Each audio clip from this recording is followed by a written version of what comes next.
Blog Talk Radio.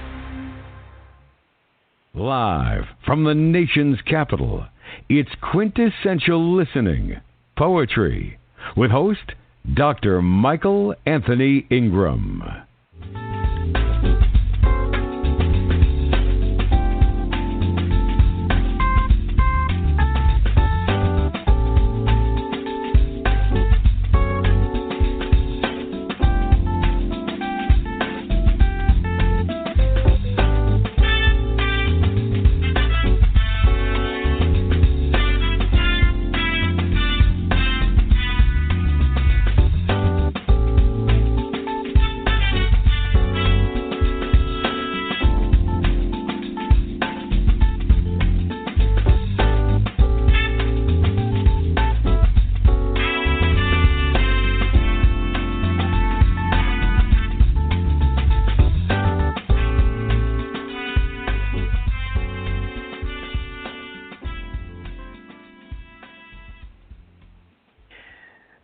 What is the is of what is, isn't it? Or so I was told as a child. So I grew up believing that it is what it is, if it is what it is, and that you should not question what it is if it is what it is. Now, I'm much older, and I know otherwise. Life has taught me that you must question what it is in order to find out what it ain't. If it ain't what it was, that you would thought that it was, then it is what it is because it is what it is. But if it is what it is, and you thought that it was, then it ain't what it was, someone told you that it was, and it is what it is because you questioned what it is to find out what it ain't. So always remember to question what it is, because it is what it is until you find out that it ain't.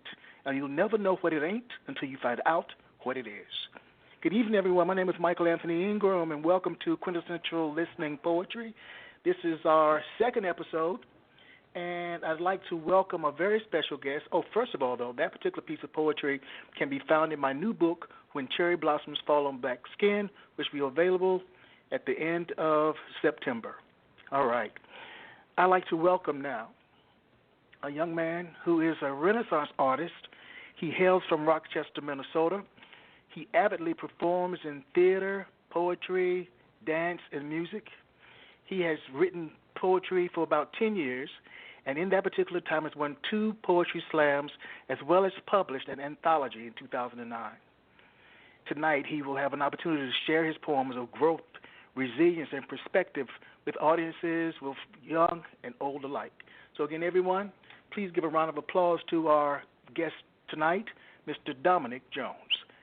Dominique, are you there? Thank you. I am here. Yes. Thanks. Great. All right. Dominique, you're a.k.a. Xenameir. Tell me about that, Xenameir.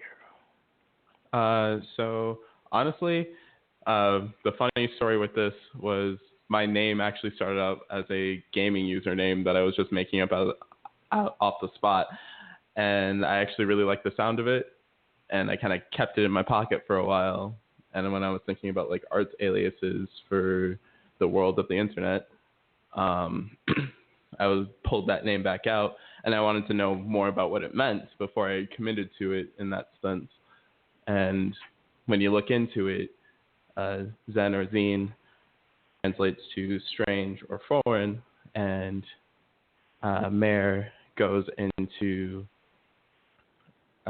is actually Hebrew, I found out, for one who shines. So putting the name together is strange one who shines. All right, for one who shines. You know, you've been writing poetry for about 10 years. What's been your inspiration during this time? What keeps you writing? At first it was just like something I just tried out. Eventually it actually transferred into more like a lifeline kind of thing. I actually spent a bit of time homeless, and that's when it really like kicked into high gear, and where most of my work comes from now is post that period of me being homeless. It became something that just I needed at the time. Right. You have a very powerful story to share, and so what I'd like you to do is to begin. Please share with us a piece of your work. All right. This one is The Boy I Almost Became.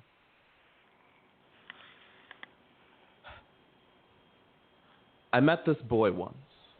He was a bundle of energy paired with a toothless gap smile and a scarred forehead that said, I was totally paying attention when I was running around. He tells me as though he was telling the whole world a secret. He has a friend who is just like him.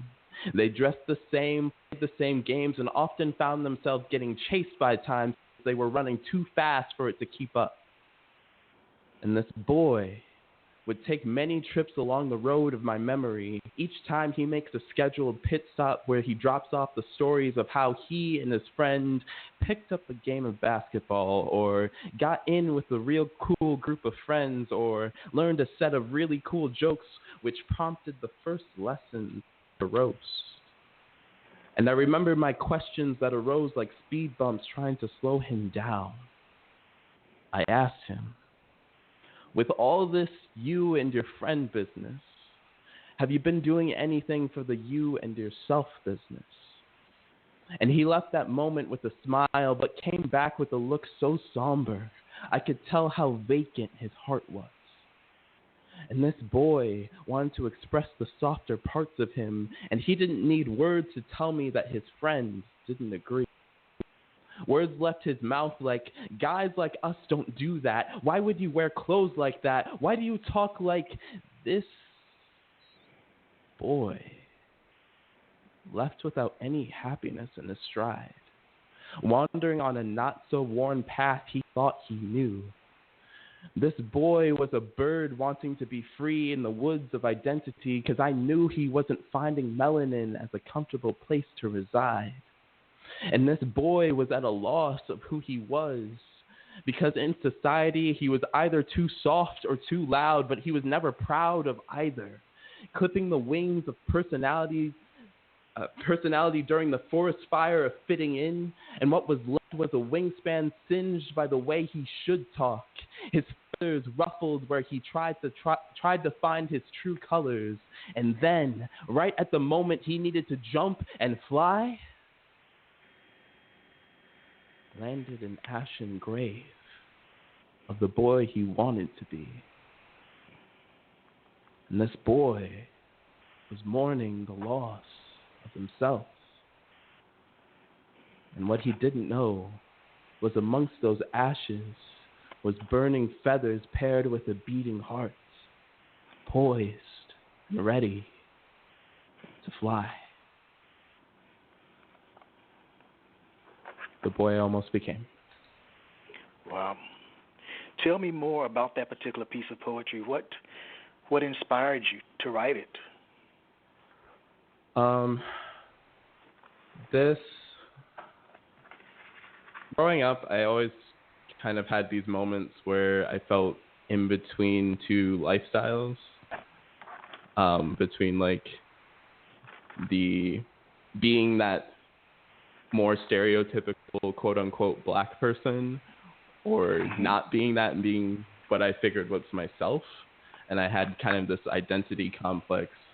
And so growing up, I struggled with that a bit.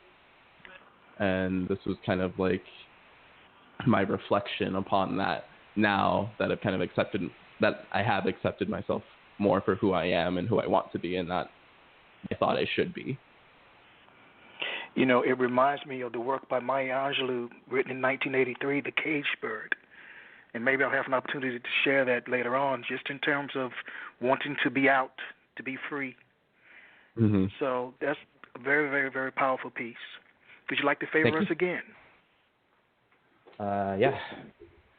All right. This one's going to be a little bit of a longer one. Okay. All right. All right. This one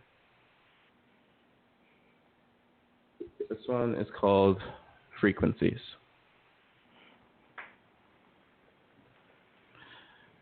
When I was younger, I remember spending a majority of my time stepping into the homes of other families because the so-called home for me didn't fit quite right for me. I was impoverished, but you couldn't tell by the clothes I wore by comparing the list of electronics and games that I had to the list of electronics and games that I wanted. And even though there was often times where it was tedious to get a meal in my stomach, it wasn't that haunted me.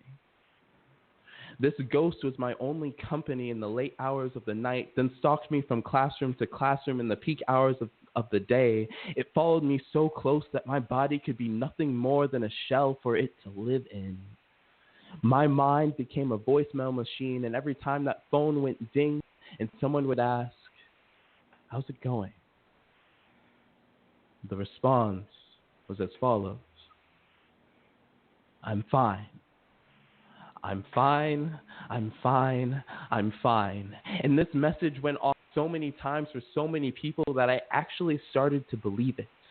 And it was then that it felt like my soul had left my body because it didn't like the landlord. So it wandered, following the footsteps of others in hopes of being brought back on the track towards the destination known as home. Scouring for some way to feel, my soul wandered into the homes of friends and families, where I learned that love comes in plethora of varieties. And my soul wandered onto the stage and into the spotlight, where I learned that blood isn't the only thing that binds us tight. And my soul wandered from place to place at a semi-decent pace, except for when it came to a case where I had to slow down. Slow down to observe the events on this new foreground. It noticed that it wasn't the only soul wandering to find a new home, nor is it the only one feeling lost and alone, and like a CD player on repeat, our bodies voiced a familiar message like a symphony.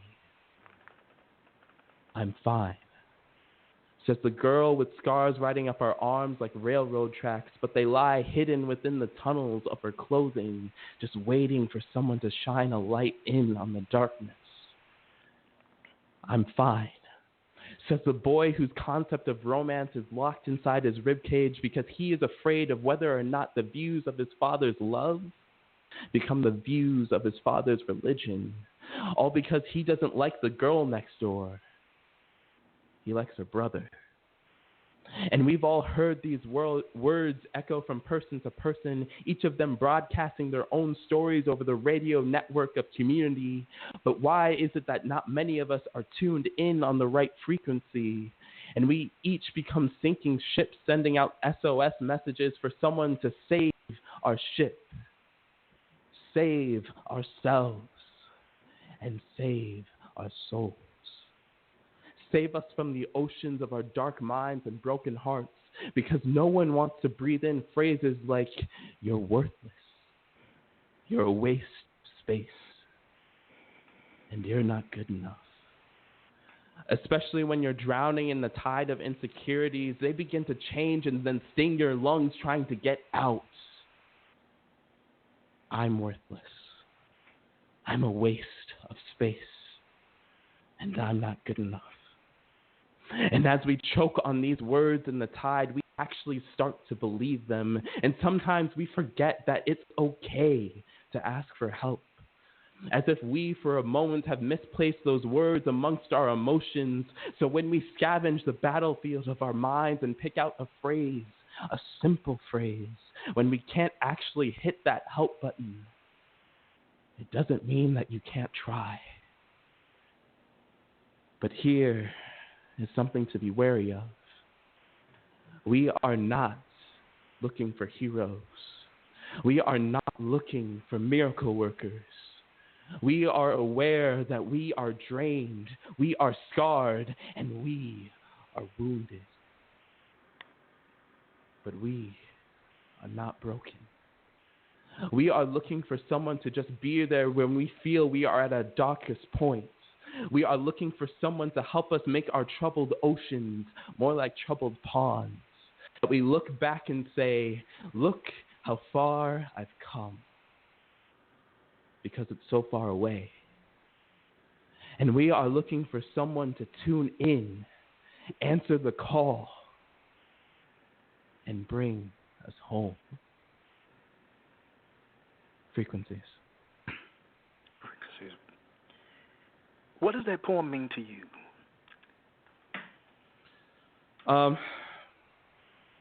It's kind of a two-part thing. I find that, it's kind of a little bit of my own personal journey going through a real huge sin of depression, and trying to find the ways to both speak and ask for help, but also being on the other side of that at the same time, and knowing that sometimes you don't have to do the biggest things to help someone out when they're in that place.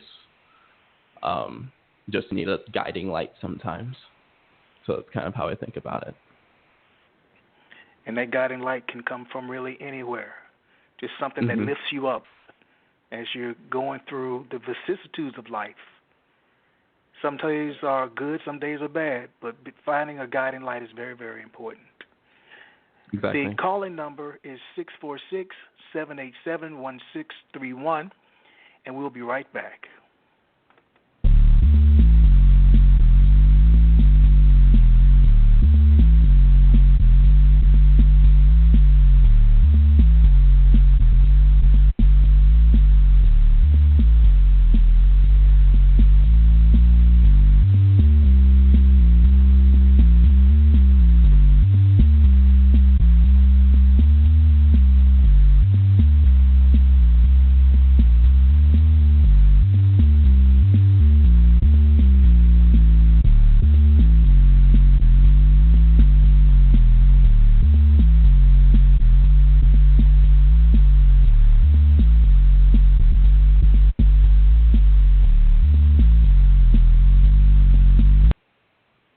We are back. My name is Anthony Ingram. We are back now. My name is Anthony Ingram. I'd like to welcome you to Quintessential Listening Poetry. We're here tonight with Dominique Jones, a.k.a. Xenameir. He's an incredible young artist, and we will continue with this journey. What I'd like to do first, though, is to recite that piece that I shared, that I talked about in terms of Maya Angelou's work, The Caged Bird, because I think it fits in perfectly with the message that you are attempting to share with everyone. The Caged Bird. Sounds good. The free bird leaps on the back of the wind and floats downstream till the currents end and dips his wings in the orange sun rays and dares to claim the sky. But a bird that stalks down his narrow cage can seldom see through his bars of rage. His wings are clipped and his feet are tied, so he opens his throat to sing. The caged bird sings with fearful trill of things unknown but longed for still, and his tune is heard on distant hill, for the caged bird sings of freedom. The free bird thinks of another breeze, and the trade wind soft through the sighing trees, and the fat worms waiting on the dawn-bright lawn, and he names the sky his own. But a caged bird stands on the grave of dreams. His shadow shouts on a nightmare scream. His wings are clipped and his feet are tied, so he opens his throat to sing. The caged bird sings with fearful trill of things unknown but longed for still, and his tune is heard on the distant hill, for the caged bird sings of freedom. So as I've listened to you, the running thing for me that I've heard is freedom to be yourself. I like that. And I've also really liked that poem. Maya is definitely like one of the poets that I've gotten attached to, especially the fact that she also dips into different art mediums and isn't just in one too. So I'm like, yeah, there's other people that do it. I can't do it this way. Right. That's beautiful. Well, what I'd like us to do now at this particular point is for you to share another piece with us. Okay. All right. This one is superheroes. I used to love superheroes. In fact, still do. The concept of an individual being capable of single-handedly defending the world from injustice seems pretty cool. Looking back on it now, superheroes often go through a lot before they become the heroes that we know them as. Superman didn't become Superman until after he was sent to Earth in his home planet's final moments.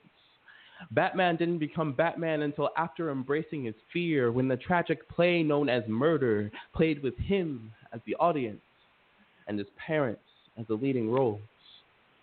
Daredevil didn't become Daredevil and only after being exposed to a radioactive substance and later had to deal with the loss of his father. And I used to think that I had gone through enough that maybe I would become a superhero. Now, if I put time in reverse, I remember a time where I used to curse the schools I attended because at times I felt socially offended because talking white was either seen as a blight on my life or a boost to uplift it. And now I'm beginning to remember that breaking people's perceptions is a good way to start conducting your own. And if I were to rewind to a time where I lacked conviction and I thought my reality was just another case of sleeping fiction since I had lost my home, my love, and my dearest friend. Now, I'm beginning to remember that losing everything gave me a chance to accept anything. And after 22 years of living, I have been mentally and emotionally altered by chemical concoctions of hateful words and tough love that it filled me with a negative charge, and I began isolating myself from the positive aspects of my life so much so that at the age of 12, I made use of my newfound power of invisibility.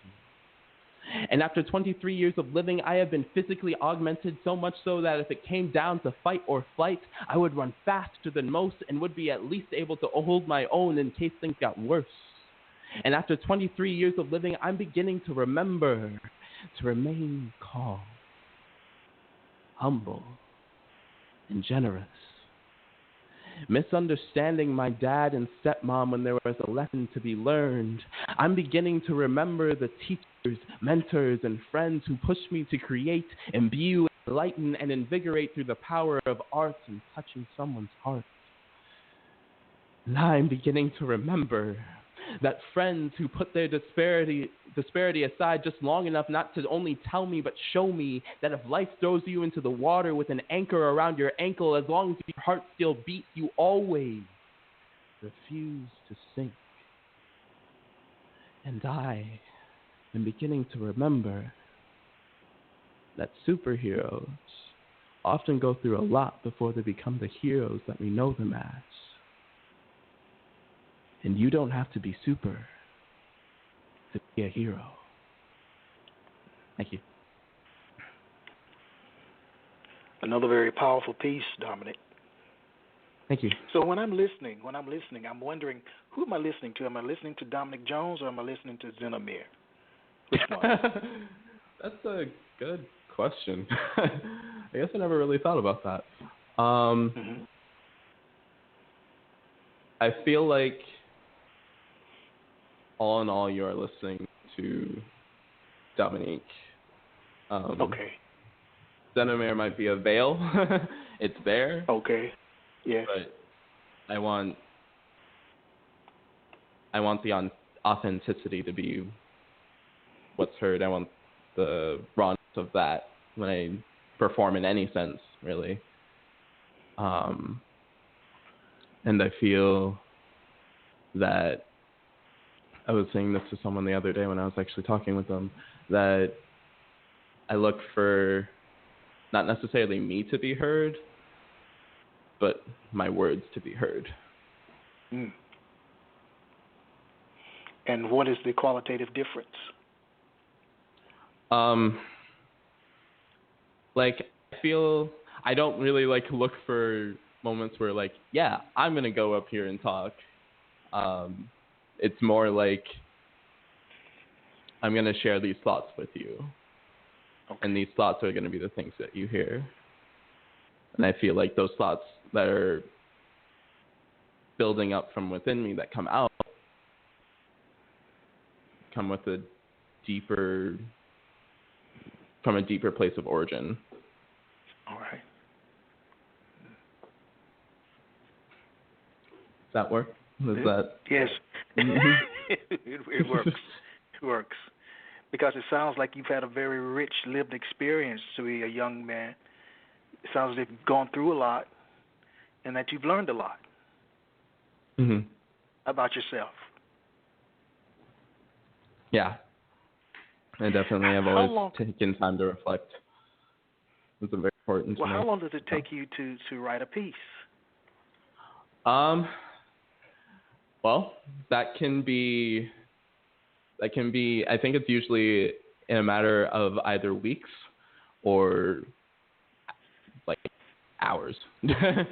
I've actually written some pieces that I perform the same night that I write them at an open mic, like a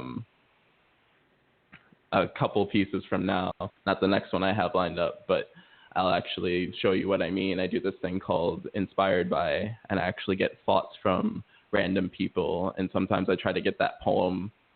I get random thoughts from people. They don't see each other's thoughts, like 4 people, and then I put that together into a piece. And sometimes I will try to get that piece done the same night I get the thoughts and then put it on an open mic stage. So. Have you always been willing to stand up in front of people and recite?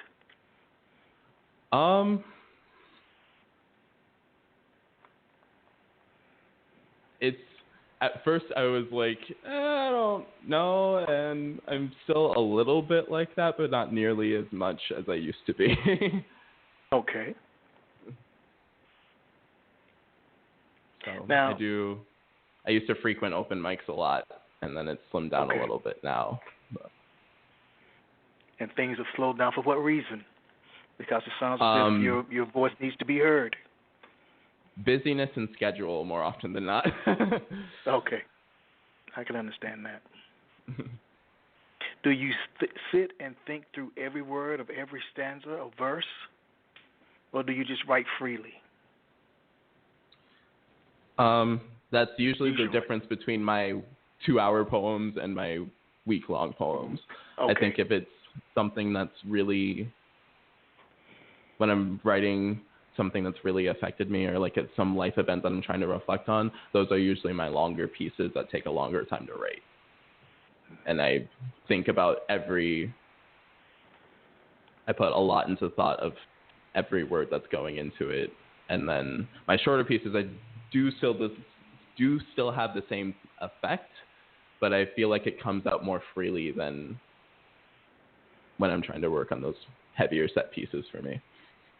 Okay. All right. Let's take a little break, and we'll be right back with Dominique Jones, a.k.a. Xenameir. My name is Michael Anthony Ingram, and this is Quintessential Listening Poetry.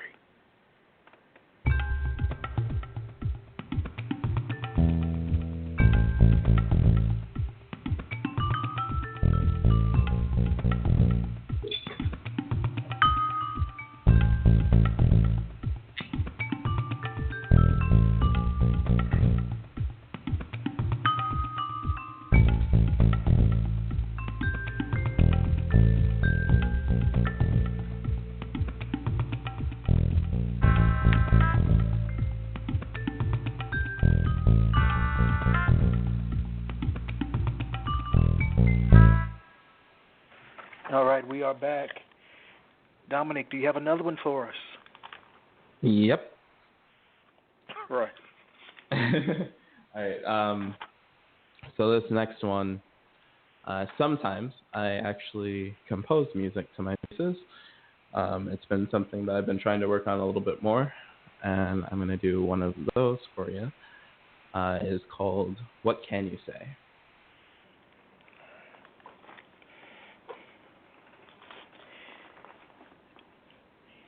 And I'm just getting the technology to work with me here for a second. Yes, not a problem. Not a problem. All right. Here we go.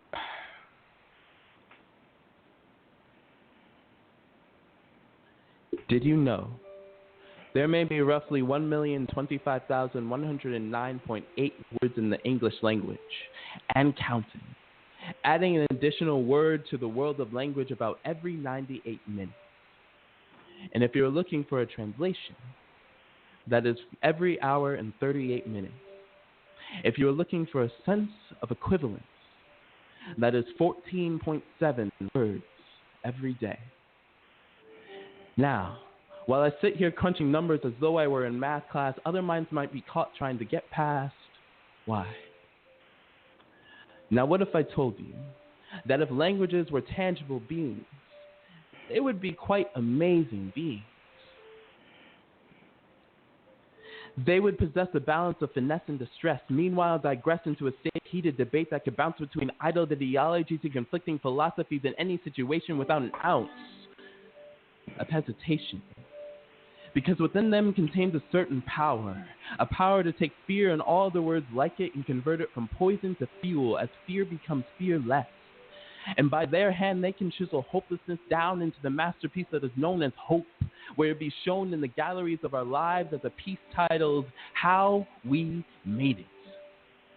It's in the mind as we strive for a good grade or a good meal, or even as a small hint of life blooms to truly feel real. Now, if languages were like human beings, they would be able to smooth talk their way from one heart to another, orchestrating our sweet spots played on our heartstrings to have the swoon over the luscious fantasy that is known as love. Now, if you hadn't noticed, this concept has us dancing along the lines of perfection. So with further inspection, let's make the necessary correction. We are not made from language, but our lives do dive into the sea of 1,025,109.8 and counting. We retain what sticks to us, whether it's words of time and what to do as it passes, of experiences and where it brings you. And as the words flow rapidly through the body, we go through endeavors where all the words we know are tested. It's in the moments where fear swells to make the heart pace and blood pace like cars on a highway, when hope is a bitter and rare resource, when love is embodied within those you love, and when all the words in your repertoire dwindle down to zero. What can you say? What can you say when your loved one looks you in the eyes to find the answer of how much you love them? It's then that you find out love is worth more than words. What can you say when a saved dog flinches the moment you have a broom in a hand as a way to say, don't hurt me? What can you say when a family broken by ill health and ill living look to you asking you, can you fix this? And when you look to the world and ask, can these problems stop? And with so many words, we sometimes don't know what to do, and the cat has our silence is the only eruption that can be sensed. So promise me, when you're faced with those tests and those words don't come, you do anything but walk away. And that was what Ken said. Why music with that particular piece?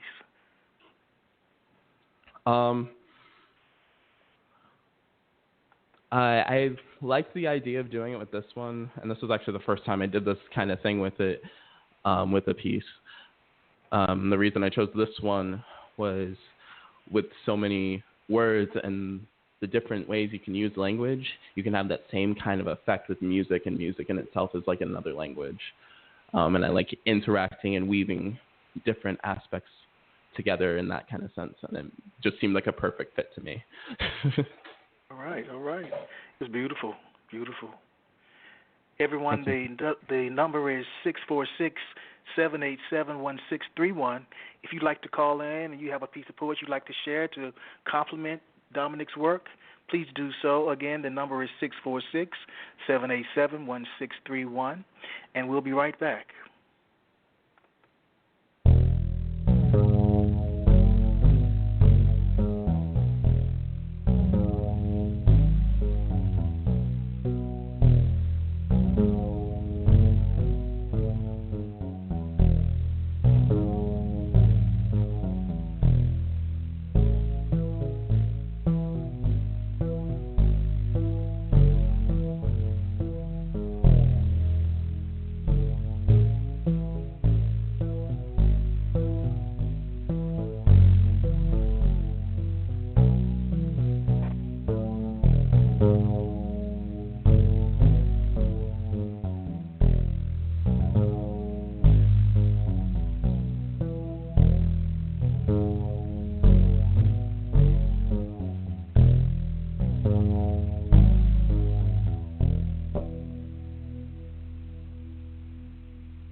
Good evening, everyone. Again, my name is Michael Anthony Ingram.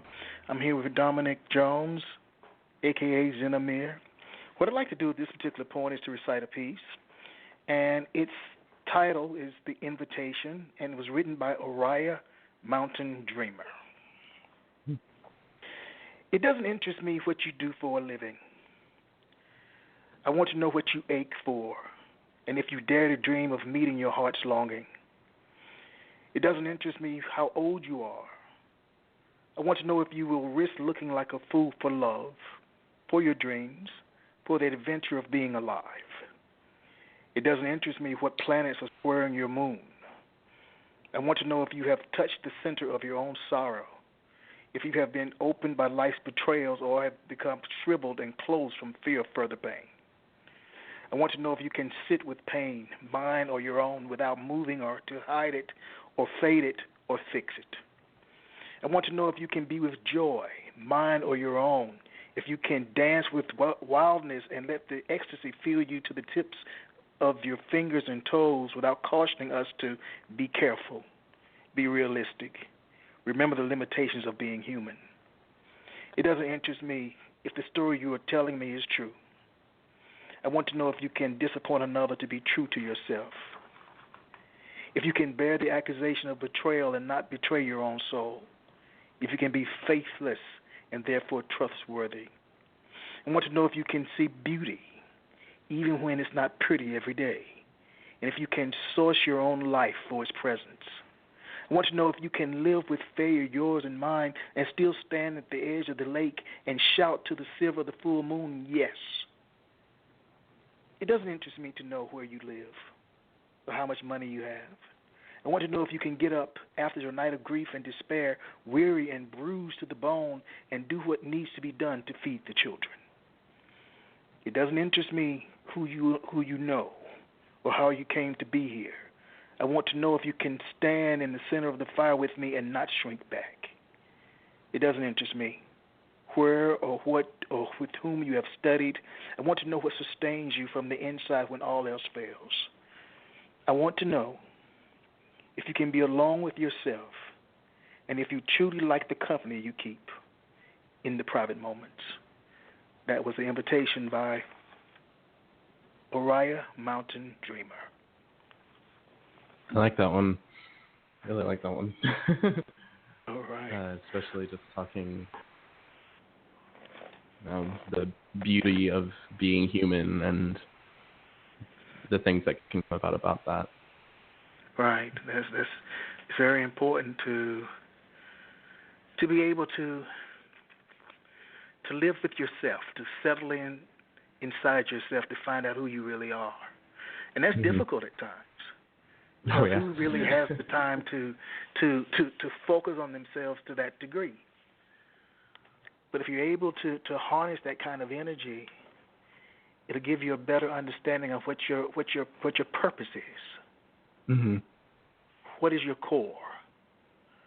What do you truly believe about the world? So, Dominic, I'm going to turn it back over to you. And another poem. All right. So as I was mentioning a little bit earlier, I do this inspired by a series where I gather thoughts from people, and this is one of those pieces. Okay. So I think it's interesting. I'll read off the thoughts so you can get the context of the piece too, at least a little bit. Okay. All right. So, thought 1, that counts.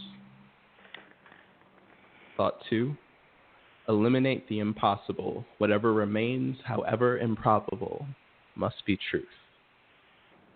3, when put on the spot, thinking a thought is not easy. It's not. 4, here's my 2 cents, a penny for your thoughts. Do what you love and you love what you do. Don't worry, it's not worth the energy you put into it. Always have something to write on with you. Inspiration is everywhere. And 5, life is an endless series of distractions from life. Places can hold memories, that's why houses have ghosts. Do-gooders get prideful, Hedonists die early. Apathy is the only true middle ground to avoid hurting people. Apathetic people hurt people in ways that they don't realize. And if they don't realize it when it wasn't observed, isn't life, the universe, and everything what we ourselves observe? So that's the 5 thoughts I have for this piece. And this is inspired by number 7, Falling Into Tomorrow, which opens with a song bit that's not mine. It's actually from Counting Stars by One Republic. Lately I've been losing sleep, dreaming about the things that we could be. But baby, I've been playing hard. So no more counting dollars, we'll be counting stars. Yeah, we'll be counting stars. Second sheet, times, game's over, popped over on the screen, or posts that have been swiped by like clouds across the sky at night. Our insomniatic plights have made us aware of so many distractions. So many reasons we try to stretch out the net of today just a little further to catch every ounce of instant gratification until we fall through into tomorrow. And this age of now, we somehow know how to find like-minded communities, videos, and posts where at most teach us how to perpetuate who we already are. As if expanding who we are is a concept so far out of reach that we simplify it down from who we are and who we wish to be to who we are and what we want. And how we want to taunt our core that has been trying to explore the reasons their friend time hasn't come knocking on our door. So what will you do when your heart puts you on the spot when you've finally been caught killing time? Trapped inside the bedroom of consciousness long enough that you forget what the daylight of opportunity looks like. Screens eclipsing our dreams and blocking out our futures, where the light left cast is the reasons we take for granted. So no wonder we can't stand to look at it. And if you're not going to look, that's fine. But don't remain ignorant to its presence. For those who play blind to their own hearts, make room for 2 options. Realize your error when there's still time to change it, or realize after time has walked your heart into the sunset. So if you find yourself looking for the leftover light before you fall into tomorrow, seize it with everything you have. Take notes from everyone you meet, from the apathetic to the overly apologetic. Do not limit yourself to opportunity. And when you do go into tomorrow, don't just fall. Don't bother taking an elevator. Take the stairs to show yourself you're taking the time to savor each moment, and exerting the effort is the key to turning the ignition to really owning it. And if the world is what we observe, why not try to capture as much of it as we can? Falling Into Tomorrow. Another powerful piece. Thank you. Let me ask you a question. All great writers have writing influences. And you mentioned Maya Angelou earlier. Who are some of your other writing influences, and what makes them great in your eyes? So there's Maya. Another one would be Langston Hughes. We have a poetry slam in Rochester here called the Day of the Dead Poetry Slam, where people actually embody the poets of the past and perform their work for the slam. And so my first year of doing it, or second year of doing it, and that was one of the slams I won, was actually Langston Hughes. So I got a lot of time to really dive into his work and how he uses his work to speak for what he believes in, and what he believes in is right. And that's kind of one of the things that stuck with me with him. And then another poet is Shane Koizan. How do you spell that? Koizan is spelled Koyczan. All right. Thank you. Believe if I got that right. I kind of need to see it. Okay. All right. But I stumbled into his work actually in the midst of, I think it was either like right before the homeless stint or right as it happened. And it kind of like was that spark to say like, I need to start writing again. Okay. And his work is really, there's just this really genuine moving component to it that I don't really know how to explain other than like when I hear his pieces, like I'm there on that journey with him, I feel. And that's something I try to pertain to. And then my last big influence is Alicia Nicole Harris. I went to a slam once and she taught a workshop, and her work, one of the big conversations that we had throughout that night was how spoken word poetry can have the tendency to have a certain shape to it, and it's a lot more difficult to find like it shifted in a positive light. And that was like, yeah, we can do more of that, and that's what I want to do. And so having her have a conversation with us like stuck with me, and she had kind of continued that conversation in her pieces as well. So that really got emulated and emphasized through that. Now, in your biographical sketch, I stated that you've written an anthology. How would I find it? Where would I find it? I have a piece in an anthology. Okay. Okay. It is. Well, where would I find it? Yeah, I just want to elaborate on that part, but it is called Celebration of Poets. It was the 2009 anthology, and it was like a school-based, or not school-based, but school age-based contest that it came from. So it was actually my first time trying to submit anything, and I was really surprised at the time. My teacher, Miss Purvis, actually like pushed me to send something in for it, and really grateful that she did, because that also made writing stick with me a little longer. Right. Well, will you favor us again? Of course. All right, please do. Okay.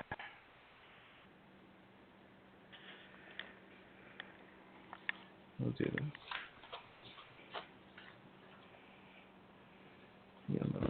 All right. I could take a quick commercial break and come right back. Oh, I got it. That'd be helpful. Okay. Yep, all right. I got it. Use the right tab. And this one is called Recovery. They say acceptance is the first step to recovery, and hindsight is the animal that sniffed out my intentions during the late night voyages to daylight. The body, a creature that wanted so much more than it needed, as the mind reinvigorates every graze of skin, every attempt to get drunk off of my own watered-down thrill of the moment form of love. I hate the fact that my eyes will fly over the unrestricted airspace that is your body, quickly becoming King Kong to strike myself down before I go too far. And sometimes I simmer on the thought of shape-shifting into a snake so I don't solicit reasons why I suppress my urge to touch. I would want to slither out of my own skin, hoping that like a butterfly from its cocoon, I could free myself from my own shell of indecency.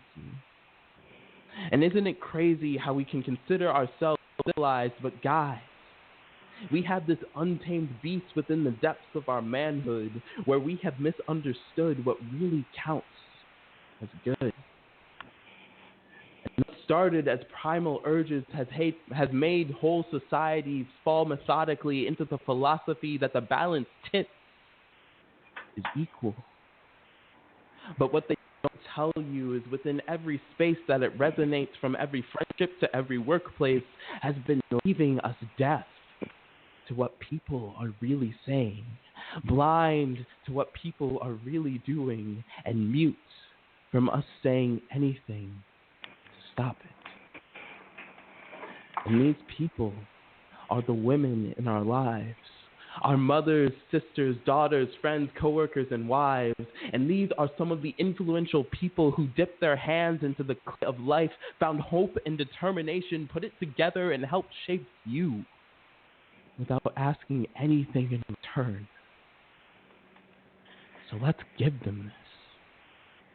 Bring ourselves off of the soapbox of ignorance that we've stood upon for so long. Hand over the megaphone that we have mansplained with so we can dampen those primal urges to touch, look, and fantasize, and amplify an already powerful voice by really listening from the depths of your heart. Really seeing the greatness women are already doing and speaking when something needs to be done. Recovery. You know, when people hear your work, I'm sure they want to know what's next. What's next for you as a writer, as a performance, as a Renaissance artist? Okay, so what's next is I'm going to speak on specifically on grounds of writing first. Okay. I want to put out a physical, something tangible of my work because I feel like I've gotten to that point and I can do it with some grounds to stand on. So whether that means it's a spoken word album or a book, that much I'm still thinking about, but I'm looking into putting that idea into the works and making that a reality. And then as far as a performing artist goes, my next steps is probably just getting my stuff out there more. Because I feel that I am kind of like a ghost into the internet and social media and stuff. I have some things, but I don't have a lot. I don't have you can see basically a lot of my work through this, or I have just little glimpses and pieces here and there. So that's kind of my next steps, is getting that more solid, as well as starting that project of putting out a tangible product. All right.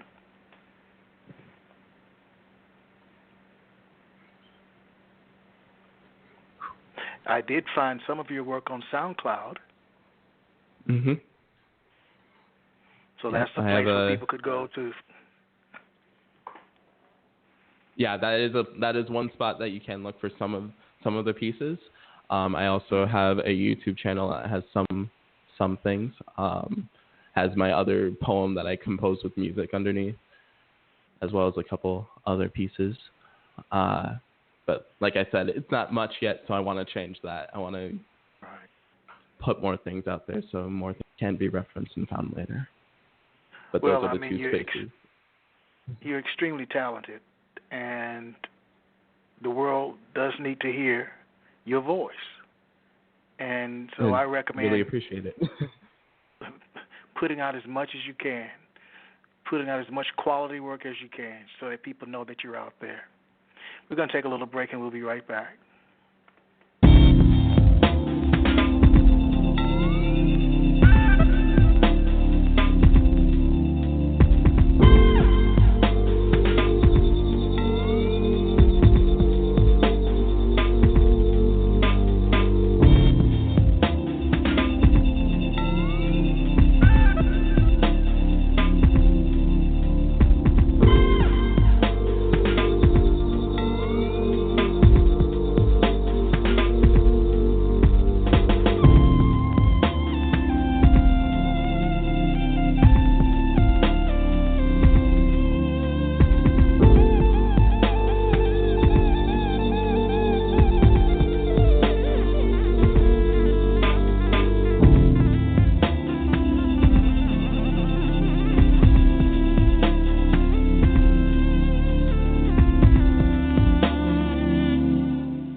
are back. This is Quintessential Listening Poetry. My name is Michael Anthony Ingram. I'd like to thank our guest, Dominique Jones, a.k.a. Xenameir, for sharing with us some very beautiful and profound works. I'm wondering, do you have at least one more that you can share with us before we conclude?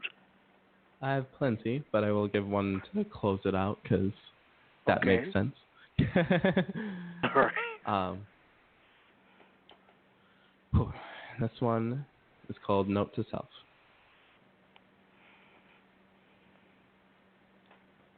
Hey you, it's me, also known as you. No, not me from the past you, nor am I far enough ahead to be future you. I am just simply me, which is just simply you, which is asking one simple task. Wake up. And by wake up, I mean more than just getting out of bed. I mean kicking the Sandman away from your head, because it is time you realize what his spell is doing to you. This is no longer a time for our mind to find solace in a state of malice and bitterness, nor is it a crime to stop walking through the day zombified and gather up some inspiration to reignite the fire of your goals. We are both aware that these days you go through life like a deer who got caught staring into the eyes of the monster with the headlights. So this is just a reminder to just move. Push yourself ever forward through the limitations you built before yourself. Open your eyes.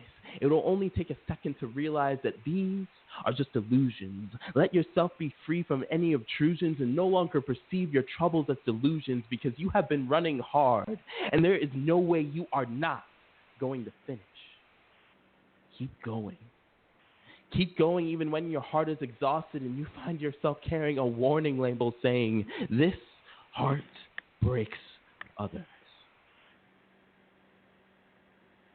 We are not defined by our labels, but we are held down by the chains our brains bind us with, which is why I've started tattooing these thoughts on this page, because if I take the time to do so, I might have the chance to etch them into your heart. We often tear ourselves down but forget to pick ourselves up. We often want to do so much for the world and yet forget to include ourselves in it, which is why I want you to soar. Soar as if gravity were an entity that evaporated from existence. Let confidence convince consistence in this instance to wake up, open your eyes, and rise over the state of defeat, because this story is not complete. It's just getting started. There is so much intended for you, so much for your voice to inspire. You are just getting started. And if you think you can't get where you want to be, think again. Sincerely yours, the one and only lovely you. Thank you. That was Note to Self. Thank you so much for having me. Oh, yes, you're more than welcome. I'd like again to thank you for being the guest tonight on Quintessential Listening Poetry. It was a truly phenomenal hour. I learned so much from you, just in terms of your talent and your ability to recite, to be you, to be honest, to be in integrity. So again, I'd like to thank you. I'd like to thank our listening audience. Please join us. Thank you so much. Yes. Please tune in the next time for another episode of Quintessential Listening Poetry. Thank you very much. Good night, everyone.